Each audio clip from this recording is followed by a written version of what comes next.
Welcome to the home of fighting, welcome to the Indian Fight Junkie. हम एक बार फिर से आपके सामने मौजूद हैं, कुछ अच्छी, कुछ सच्ची और बहुत सारी टुच्ची खबरों को लेकर। हम बात करेंगे कॉनर मैकग्रेगर के लॉ सूट के बारे में कि लोग उसको किस तरीके से प्रेजेंट करने की कोशिश कर रहे हैं, कोई गलत कर रहा है, कोई सही कर रहा है। हम बात करेंगे जॉन जोन्स के बारे में, हम थोड़ी बहुत बात कर लेंगे पावर स्लैप के बारे में, और काया साकुरा के बारे में भी बात करेंगे, मेराब के बारे में बात करेंगे, उमर की इंजरी के बारे में भी बात करेंगे, केला हैरिसन के बारे में बात कर लेते हैं यार। पर इन सब चीज़ों के बारे में बात करने से पहले आपको सब्सक्राइब करना है और बेल आइकन पर क्लिक करना है, क्योंकि मेरा वादा है कि जब भी आप वीडियो देखकर उठेंगे तो आपके पास पहले से ज़्यादा नॉलेज होगा। UFC 310 से स्टार्ट करते हैं, काया साकुरा से स्टार्ट करते हैं। काया साकुरा का कहना है कि वो पूरी तरह तैयार हैं UFC 310 के लिए, और इस बीच उनके कैंप से 2 वीडियो रिलीज़ किए गए हैं। पहला वीडियो ये कहते हुए रिलीज़ किया गया है कि ये फाइट जो है ना, ये काया साकुरा की पहली फाइट है उसके बड़े भाई के साथ, where his brother is literally trying to kill him. यार, ये लिटरली वर्ड का ना बहुत ज़्यादा लिबरली यूज़ करते हैं लोग। क्या ये स्टोरी लाइन के पर्सपेक्टिव से इंपॉर्टेंट है? बिल्कुल है। पर क्या ये फाइट को लेकर कुछ इंपॉर्टेंस रखता है ये वीडियो? बिल्कुल भी नहीं रखता है। इसके अलावा एक और वीडियो काया साकुरा और मेराब दविशविली का शेयर किया जा रहा है, जहाँ पे मेराब दविशविली के मल्टीपल टेक डाउन अटैम्प्ट जो है वो डिफेंड कर रहा है काया साकुरा, और उसको दिखाकर लोग कह रहे हैं कि भाई देखो, मेराब का डिफेंड कर लिया ना, तो पेंटोजा की क्या बात है। तो मैं आपको बताना चाहूँगा भाई, ये वाले वीडियो जो है ना, ये बाकायदा PR टीम रिकॉर्ड करती है और एक इंटेंशन को लेकर रिलीज़ करती है।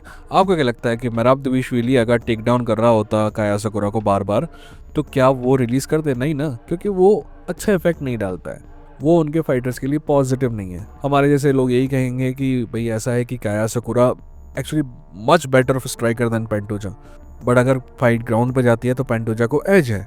तो काया साकुरा की टीम ने ये वीडियो रिलीज़ करके बोला कि भाई देखो, इधर भी तुमको एज नहीं है, इधर पे भी अपन ही बल्लम है।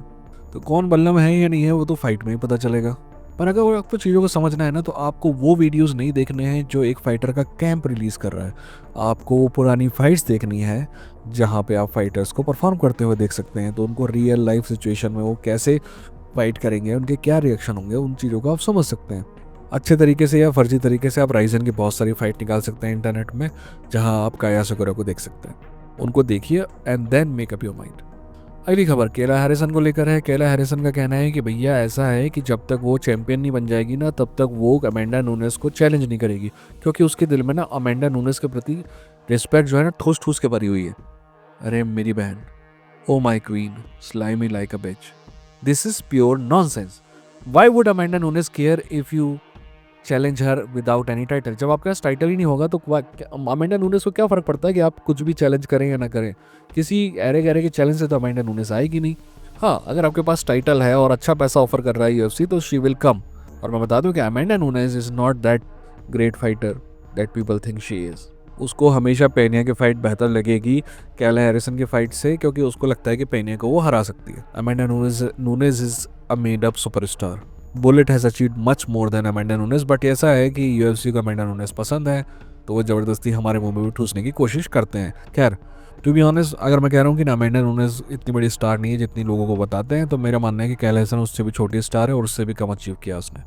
आई would like to see Kayla Harrison fight Pacheco one more time, but that's not going to happen. तो अगली खबर की तरफ चलते हैं। भाई, बो निकल ने अपने नेक्स्ट धांसू इंटरव्यू में कहा है कि भाई वो 3 टाइम फोड़ने को तैयार है लोगों को, और उसको नेक्स्ट ओपोनेंट कौन चाहिए है? उसको शारा बुलेट चाहिए है next opponent. I would like to ask Bo now, who is looking for easy fight?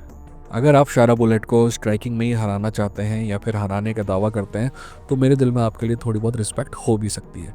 पर आपको अगर लगता है कि शारा बुलेट का ग्राउंड गेम बहुत ज़्यादा डिमिनिशिंग है और आप उसको ओवर पावर कर सकते हैं ग्राउंड में, और इसीलिए आप उसको ऐसा अपोनेंट चुन रहे हैं, तो आप टुच्चे आदमी हैं, and you have to go long way before I start respecting you. Anyways, आगे बढ़ते हैं, इनका टुच्चापना चलता रहेगा। अगली खबर भैया अपने जॉन जोन्स को लेकर है। जॉन जोन्स भाई साहब एक नई चीज़ सीख लिया है, खबरों से बाहर नहीं रहना है, चाहे कुछ हो, चाहे अच्छी बात के लिए खबरों में रहना है, चाहे बुरी बात के लिए खबरों में रहना है, बट खबरों में बने रहना है। और ये आर्ट जॉन जोन्स ने सीख ली है, अपने कैरियर के एंड में ही सही, बट सीख तो ली है। तो फिलहाल जॉन जोन्स का कहना है कि उस पर जो इल्ज़ाम लग रहे हैं, जो कि मेरे को लगता है कि बिल्कुल सही इल्ज़ाम लग रहे हैं, कि वो जॉन जोन्स जो है वो टॉम एस्पिनॉल को डक कर रहा है। बिल्कुल कर रहा है। तो जॉन जोन्स का कहना है कि वो टॉम एस्पिनॉल से फाइट करे उससे पहले वो टाइटल को विकेट कर देगा। अब आप पूछेंगे कि मेरा क्या मानना है। मेरा मानना है कि जॉन जोन्स को यह बकचोदी बंद करनी चाहिए कि वो टाइटल विकेट कर देगा, टाइटल विकेट कर देगा, टाइटल विकेट कर देगा, और एक्चुअल में टाइटल विकेट कर देना चाहिए। अगर जॉन जोन्स ये कहता है कि मुझे फाइट नहीं करनी है टॉम एस्पिनोल से, तो मुझे कोई प्रॉब्लम नहीं है। अगर जॉन जोन्स ये कहता है कि भाई ऐसा है कि मैं अपनी लेगेसी ऑनलाइन कर रहा हूँ और उसलिए मेरे को ज़्यादा पैसा चाहिए टॉम एस्पिनोल से फाइट करने के लिए, क्योंकि टॉम एस्पिनोल अगर उसको हराता है तो पहला फाइटर होगा जो उसको लेजिटिमेटली हराया है। जॉन जोन्स अपना ज़ीरो ऑनलाइन कर रहा है, तो उसके लिए ज़्यादा पैसा अगर उसको चाहिए तो मेरे को उससे भी कोई प्रॉब्लम नहीं है। पर अगर जॉन जोन्स ये कहता है कि मेरे को टॉम एस्पिनोल से फाइट भी नहीं करनी है और मेरे को चैंपियन ही बने रहना है, तो ये टुच्चापन है। और अगर जॉन जोन्स ये कहता है कि भाई मैं टाइटल विकेट कर दूंगा, तो ये भी टुच्चापन है। विकेट कर दो ना, आज ही कर दो, इसी वक्त कर दो। तो फिर वो लोग जो तुम्हारा बहुत थोड़ा बहुत जो पक्ष ले रहे हैं ना, उनके पास पावर आएगी कि भाई देखो जॉन जोन्स ने टाइटल विकेट कर दिया, अब डाल लो अपने पिछवाड़े में टाइटल। जॉन जोन्स की लेगेसी जॉन जोन्स के साथ। अगली खबर पावर स्लैब जॉन जोन्स और डेना वाइट को लेकर है। 3 टुच्ची चीज़ें एक साथ, एक के साथ 2 फ्री। भाई साहब जॉन जोन्स का कहना है कि पावर स्लैब ना बहुत ज़्यादा इंटरटेनिंग है और डेना वाइट जो पावर स्लैब है वो बहुत ज़्यादा डेंजरस भी है। पहले तो मैं जॉन जोन्स से पूछना चाहूँगा कि who died and made you expert. यहाँ पे यार प्योर बकचोदी चल रही है। जॉन जोन्स का बहुत साथ दिया है डेना वाइट ने बेचारे ने पिछले 6-7 महीने में, तो Jon Jones is trying to return the favour and that's it. यार हम लोगों में आदत हो गई है कि हम एक्चुअली ना पूरा वीडियो देखने की जगह वो शॉर्ट्स देखने की आदत हो गई ना। ठीक वैसे ही लोग लगता है कि फाइट देखने की जगह 3-4 झापड़ देख लिए जाए, वहीं से काम चल जाएगा। तो हाँ, हो सकता है कि कुछ लोगों को वो बहुत ज़्यादा इंटरटेनिंग नज़र आती हो, पर वो इसी तरह है जैसे कि मैं बचपन में पिक्चरें देखता था गोविंदा की, फूहड़ पिक्चरें, और देख देख के ताली बजाता था, वो चूतिया टाइप टिकट खरीद के ब्लैक में टिकट खरीद के जाता था। पर जैसे ही इंसान बड़ा होता है ना, तो वो ग्रो करता है और टुच्ची चीज़ें बंद करना बंद कर देता है। ठीक वैसे ही है कि इंसान जब ग्रो करेगा तो शायद स्लैप फाइट देखना बंद कर दे। मैंने कभी देखी नहीं है and I have no interest in doing that. Anyways आगे बढ़ते हैं। अगली खबर माइकल चैंडलर को लेकर है। आप सभी को पता है कि माइकल चैंडलर पे काफ़ी इल्ज़ाम लग रहे हैं चार्ल्स ओलिवेरा की फ़ाइट के बाद, और डस्टिन पोरियर के फाइट के बाद भी उस पर काफ़ी सारे इल्ज़ाम लगे थे। तो माइकल चैंडलर का कहना है कि भाई ये सारे इल्ज़ाम गलत है और मैं बहुत ईमानदार आदमी हूँ। तो मैं कहना चाहूँगा कि अगर सवाल ये है कि क्या माइकल चैंडलर प्ले फेयर, नहीं भैया, फेयर तो बिल्कुल नहीं प्ले करता Michael Chandler. He doesn't fight fair. क्या अगर मैं से ये पूछा जाए कि भाई क्या माइकल चैंडलर विश्वास करता है कि वो ईमानदार आदमी, मेरे को लगता है कि उसके दिल में वो उससे ज़्यादा ईमानदार आदमी तो कोई पैदा ही नहीं हुआ है। देखिए मुझे नहीं लगता कि ये प्रॉब्लम जो हम देख रहे हैं ये माइकल चैंडलर की प्रॉब्लम है। ये प्रॉब्लम जो है वो यूएसए रेसलिंग सिस्टम की प्रॉब्लम है, चाहे वो फिशोक हो या कोई और रेसलिंग के नंगापन हो। ये सारी की सारी चीज़ें अमेरिका में ट्रेनिंग के साथ ही सिखाई जाती हैं। मुझे याद है कि जब जॉनी हेंड्रिक्स जैसे लोग अमेरिका में नहीं पूरी दुनिया में फिश हॉकिंग के लिए बदनाम थे, और उन्होंने कहा था इंटरव्यू में कि भाई ऐसा है कि हमारे रेसलिंग कोच ने सिखाया था कि जब दिक्कत में आ जाओ तो फिश हॉक करो। तो माइकल चैंडलर की हरकतों के लिए अगर आप किसी को ब्लेम करना चाहते हैं तो अमेरिकन रेसलिंग सिस्टम को आप ब्लेम कर सकते हैं। ठीक है, आगे बढ़ते हैं।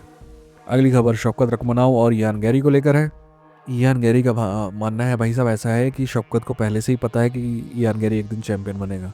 क्या शौकत की मन की बात पढ़ने लगा है इयान गैरी? नहीं, ऐसा है कि इयान गैरी का कहना है कि उसके कोच को शौकत रखमनाव ने बताया था कि इयान गैरी एक दिन चैंपियन बनेगा, ये शौकत को पता है, पर उससे पहले वो चैंपियन बनना चाहता है ताकि वो इयान गैरी के रास्ते में ना आए।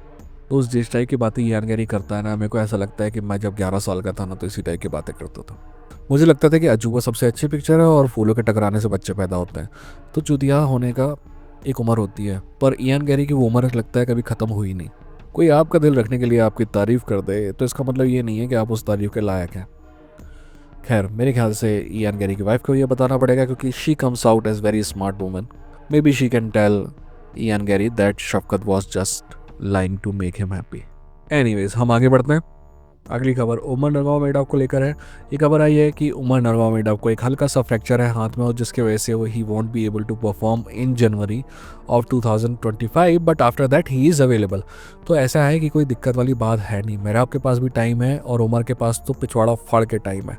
अगर इस बीच उमर आराम करे और मेरा आप किसी और से फाइट कर ले तो I do not have any problem with it, and I want Umar Nurmagomedov to fully recover. उसको जल्दबाजी नहीं करनी है। अगली खबर जो है वो एमएमए में पीएफएल और यूएफसी को लेकर है, पर ये खबर आ रही है उन लोगों से जिनका हाथ जो है वो बॉक्सिंग में। कुछ बॉक्सिंग प्रमोटर्स का कहना है कि अंदर ही अंदर बात चल रही है कि यूएफसी और पीएफएल में एक को प्रमोशन वाला इवेंट कराया जाए जहां जॉन जोन्स की फाइट हो फ्रांसिस नगानू से, और इसके लिए सऊदी अरेबिया के जो बिलियनर हैं वो पैसा लगाने के लिए तैयार हैं। तो मैं इन सबको ये कहना चाहूँगा कि दिल बहलाने के लिए अच्छा, माफ़ कीजिएगा फिर से कहता हूँ, दिल बहलाने के लिए ख्याल अच्छा है गालिब। दोस्त ये सब चलते रहेंगे, ये सब बातें हैं, यूएफसी को अब किसी की नहीं पड़ी है, यूएफसी को अब किसी की ज़रूरत नहीं है, तो यूएफसी को आप भविष्य में शायद ही देखेंगे को प्रमोट करते हुए, और कम से कम ऐसे ब्रांड के साथ तो वो को प्रमोट नहीं करेगा जो उसका डायरेक्ट चैलेंजर है, जिसके पास 1% का भी बिजनेस एक्यूमेन है। वो आपको बता देगा कि ये पॉसिबल नहीं है, और मैं भी बता देता हूँ मेरे पास थोड़ा ज़्यादा है। तो ये फाइट नहीं होने वाली, को प्रमोशन नहीं होने वाला, बिलियनर आए चाहे ट्रिलियनर आए। ठीक, आगे बढ़ते हैं। लास्ट खबर कॉनर मैकग्रेगर को लेकर है। देखिए, बहुत सारे यूट्यूबर, बहुत सारे आर्टिकल राइटर या तो कॉनर मैकग्रेगर के पिछवाड़ा चाटने में बिजी रहते हैं, या तो उससे सख्त नफरत करते हैं। तो जो लोग पिछवाड़ा चाटने में बिजी हैं वो कॉनर मैकग्रेगर की हरकतों को जस्टिफाई करने की कोशिश कर रहे हैं और विक्टिम को ब्लेम करने की कोशिश कर रहे हैं। तो सच ये नहीं है जो वो कह रहे हैं। बट दूसरी तरफ वो लोग हैं जो कॉनर मैकग्रेगर से नफरत करते थे और बहुत दिनों से वेट कर रहे थे कि कब मौका मिले और वो कॉनर के खिलाफ जहर उगलना चालू करें।